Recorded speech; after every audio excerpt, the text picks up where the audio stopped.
আসসালামু আলাইকুম। আজকের ভিডিওটা খুবই সুন্দর একটা ভিডিও, আশা করছি শেষ পর্যন্ত দেখবেন এবং আপনাদের খুব ভালো লাগবে। বিকেলবেলা ঘুরতে বেরিয়েছিলাম, হঠাৎই পাখির কিচিমিচি শব্দে বুঝতে পারলাম যে আশেপাশে কোনো পাখির বাসা আছে। খুঁজতে বেরিয়ে গেলাম, হঠাৎই চোখে পড়লো একটি পাখির বাসা ক্ষেতের মধ্যে, এবং সেই পাখির বাসায় তিনটা নবজাতক পাখির ছানা এবং একটা ডিম।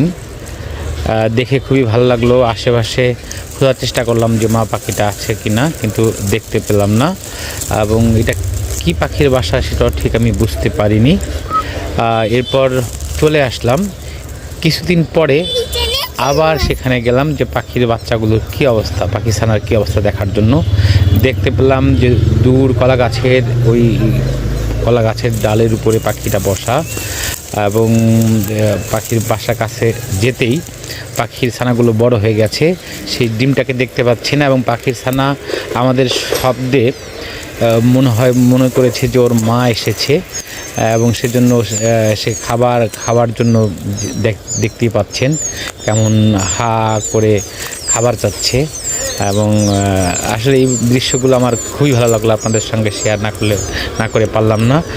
ভিডিওটা কেমন লাগলো, যদি ভালো লেগে থাকে অবশ্যই আমাকে কমেন্ট করে জানাবেন। আপনাদের সবাইকে অনেক অনেক ধন্যবাদ।